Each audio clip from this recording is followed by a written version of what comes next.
Ash fell like soft snow in the courtyard of Oris Keep on the morning the crystal moth was due to break its cocoon. The flakes were not the remains of flame or ruin. They were discarded scales of the lunar cicadas that migrated overhead, a silent herald to the event only scholars remembered, and most people dismissed as dream-tossed myth in the hush that followed their passing.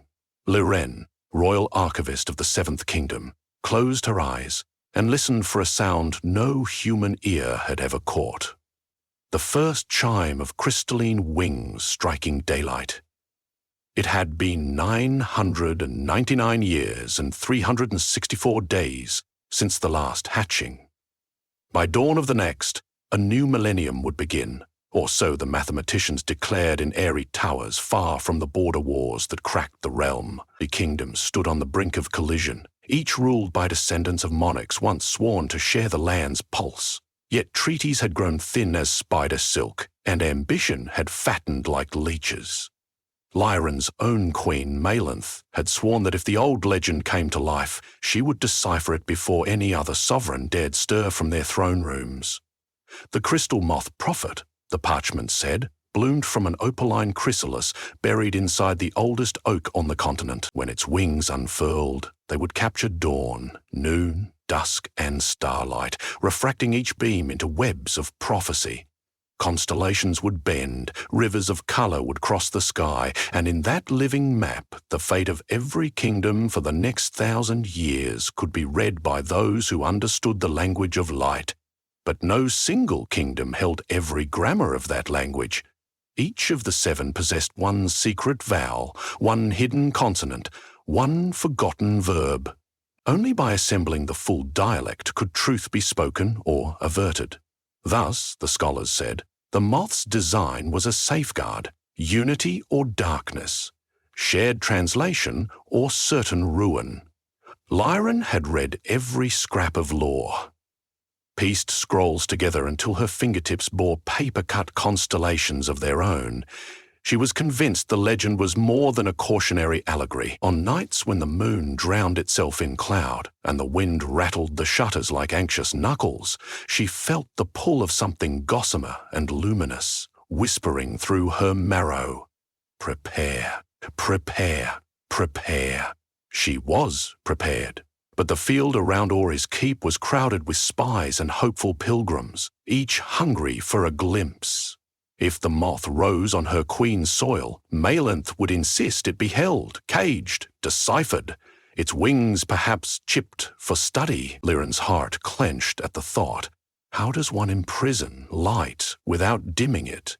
How does one steal prophecy without twisting it into curse? A trumpet blared beyond the walls. Captain Serel, commander of the Amber Guard, strode toward her across stone steps slick with dew. Metal groaned under the weight of his ceremonial armor, each plate etched with the amber moth emblem that symbolized their kingdom's claim. He bowed. Archivist, the Queen demands your presence in the Solar.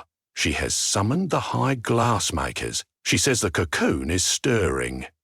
Lyan followed him. Up spiral staircases lit by sunshafts slanting through stained windows. Every pane showed a chapter of the old story, 7 crowns encircling a star-shaped jewel, a moth of pure crystal hovering above fields of golden wheat and cobalt seas. In the final window, the moth's wings were cracked, and beneath it the crowns lay shattered. The Solar was fragrant with chamomile and ink. Queen Malinth stood beside a table strewn with instrumentation, prisms, bronze sextants, vellum charts. Her dark hair was bound in a braid heavy enough to double as a whip. Eyes glowed with the fervor of a gambler who saw fortune shifting in the deck.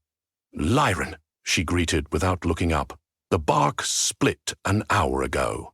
Emberguard's scouts saw a pulse of rainbow through the fissure. By dusk it will emerge. She tapped a prism, sending a spray of color across the ceiling. We must be ready to capture every flicker. Tell me again the order of the pattern cycle. Liren recited automatically, as if the words had fused to her ribs. Upon hatching, the moth will hover above the birthplace tree. First, the dawn spiral 3 rotations east to west. Next, the zenith fan wings open at highest sun, releasing a vertical lattice. Then the dusk cascade, followed by the midnight helix. Each phase inscribes a quadrant of the prophecy upon the sky. The full map appears only after the final helix coils into the first dawn of the new millennium, the Queen's mouth curled in satisfaction. Good. Our glassmakers brought treated crystal sheets. Their refractive properties exceed any ever cut. We shall capture the pattern in miniature. While other kingdoms scramble to arrive, we will already be deciphering line 4 of the zenith fan. Your Majesty, Liren ventured, heart hammering. The legend also says the Moth's prophecy may be diminished if obstructed, if we interpose glass. Diminished for those outside, Malinth interrupted. Concentrated for us. Do not worry. The insect will live. Perhaps it will even enjoy our hospitality. Hospitality? Sorel echoed, like a prayer. But Lion saw unease in his eyes as he adjusted his pauldrons. A page burst in, cheeks aflame. The 6th Kingdom's envoy rides under flag of truce. They request audience within the hour. Malinth laughed softly. Of course they do. Escort them, allow them to taste our wine and see nothing. When the page fled, she returned to Liren. You will stand with me at the hatching. If any symbol confounds the glassmakers, translate immediately. Liren bowed, yet dread gnawed her spine. All her life, learning had been her compass, but now knowledge felt like a brand forced against living flesh. Night settled. Torches rimmed the clearing where the ancient oak rose, trunk wider than a banquet hall. The fissure in its bark glimmered faintly, like distant starlight glimpsed through cracked stone. Around the perimeter, the amber guard formed a ring of bronze scales. Beyond them, campfires flickered, betraying silhouettes of foreign scouts. A hush fell so complete that Liren heard her pulse echo inside her ears. Then, like shards of moon tinkling against crystal, a note rang. Another followed, and another, a rising chord unlike any sound made by wind or flute. The bark peeled open. Radiance blazed forth. The crystal moth emerged, wings dripping prismatic light.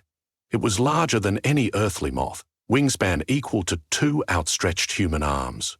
Each scale was a sliver of translucent gemstone, catching fire from unseen suns. Its eyes were midnight pools scattered with galaxies. It hovered above the oak, weightless. At once the dawn spiral began, 3 slow revolutions east toward west. Trails of light knitting the sky into swirling embroidery. Colors struck the torches and split again into finer hues unknown to mortal sight. Gasps rippled through the Watcher's soldiers, scholars, spies alike, united in wordless awe. Lion's throat tightened. She clutched her satchel of quills and parchment, but her fingers would not move. To trap such majesty on paper felt obscene, like scribing bird calls by choking the bird. Malinth conversely lifted a crystal sheet. "Angle it," she ordered. Glassmakers maneuvered. The first pattern splashed onto the sheet's surface, condensing into a compact glyph. Looking down, Liren saw a diamond of scarlet, spine around shimmering gold interpretation.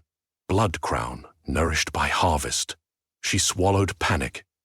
Did it foretell a war that would bring prosperity, or a prosperous peace paid for in hidden blood?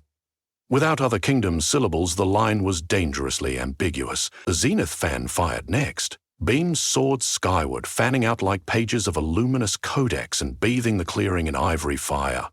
A fetus of light curled within one beam, dissolving into 7 droplets that drifted to a line above 7 distant peaks. Liren's breath caught. 7 thrones? 7 heirs? But the droplets flickered into motes. Meaning slipped away. Beside her, the Queen muttered to an attendant, "Mark the 3rd droplet's coordinates. That must be ours. But what of the others?" Liren's mind raced. Unity or darkness? If each droplet matched a realm, none were meant to be claimed alone. The dust cascade began, streaks descending like molten waterfalls. Where they touched earth, they left glowing sigils. The guard hurried to surround each new rune as if they were treasure hoards. The air smelled of lightning and lilac. Animals in the forest pressed close, unafraid. Wolves, deer, a bear rearing on hind legs to watch. In the final hour before midnight, the moth sailed higher. Stars wheeled behind it. With a sudden twist, it folded wings and dived, carving a helical tunnel of light that bored into heaven. The midnight helix. Liren felt the world tilt. Gravity seemed negotiable. Upwards became inwards. Her ribs parted for wonder. She saw patterns inside patterns. The helix repeated inside every scale of the moth, inside every droplet of sweat upon the soldier's brows.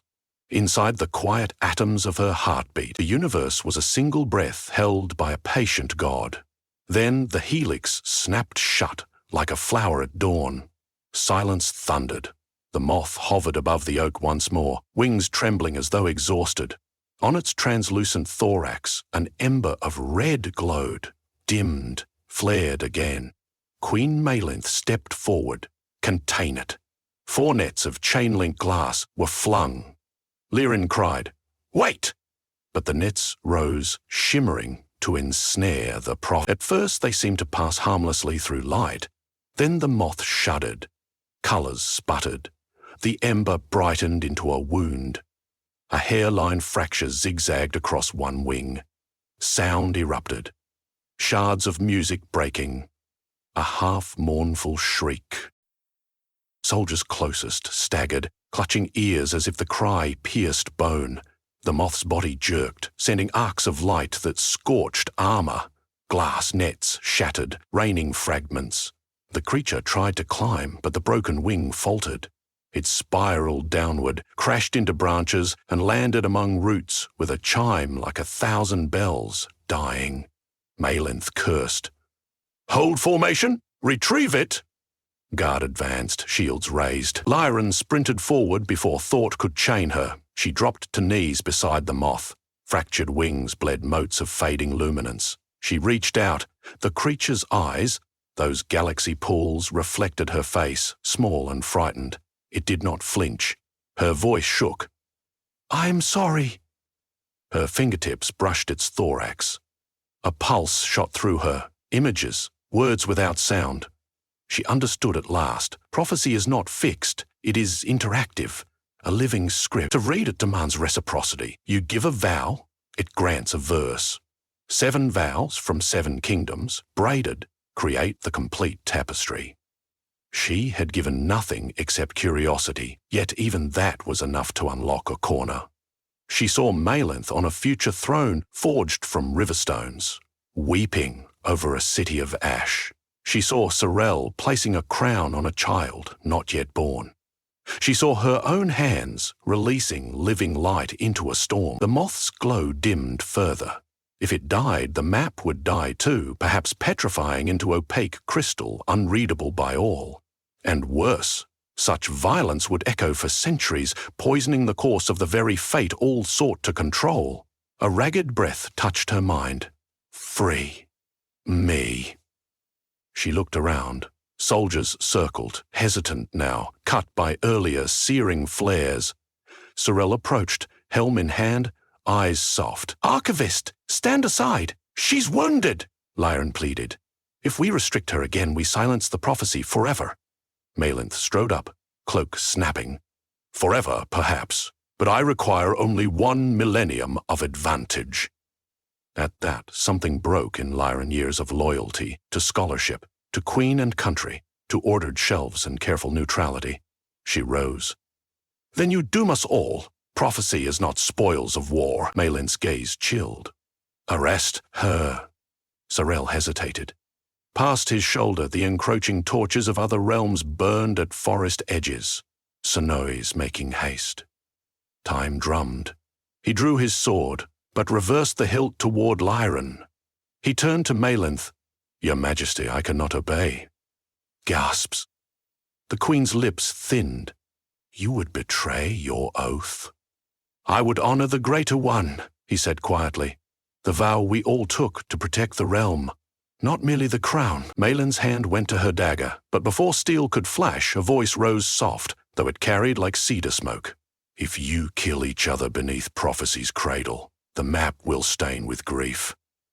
The speaker was the Sixth Kingdom's envoy, a scholar draped in teal robes, stepping through parted guards. Around his neck rested a pendant shaped like a moth's wing. Beside him came the envoys of the First and Fourth, ambassadors of the Second and Fifth trailing. Somehow, in the chaos, 7 representatives had converged at the same moment, drawn by the light's last flare. Liren felt the moth stir faintly.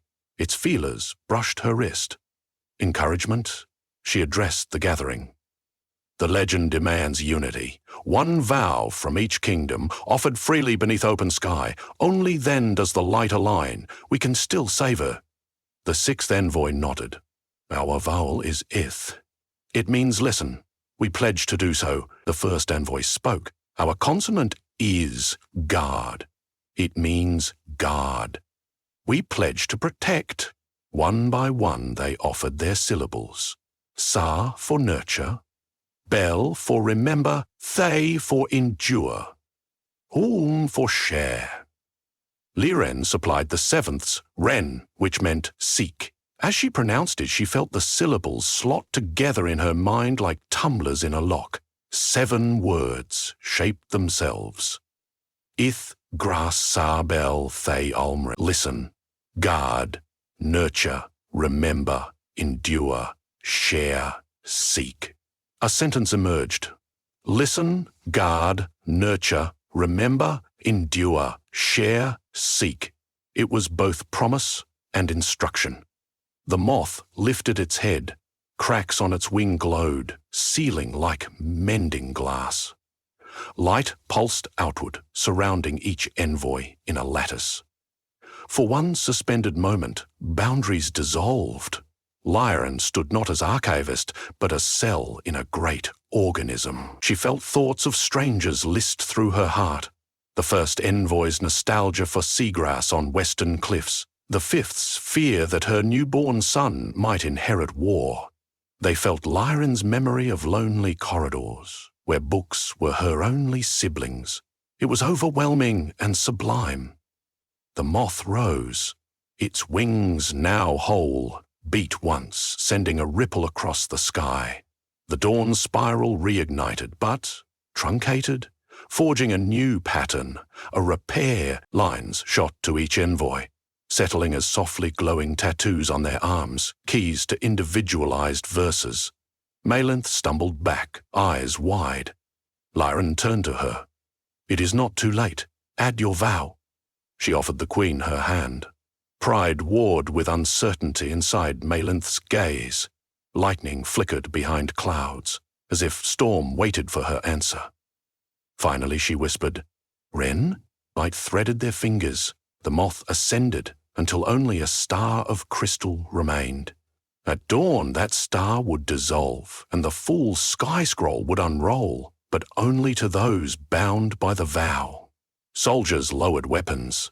The forest exhaled. Over the next hours, envoys spread tapestries, set ink to parchment in collaboration, each decoding fragments now accessible through the tattooed keys. Predictions emerged. Drought in the Third Kingdom unless rivers were freed of debris, a plague in the Fifth that only pearl moss could cure. Moss native to the Second's marsh, frontiers. A chance for harvests triple yield if all 7 agreed to rotate crop council yearly.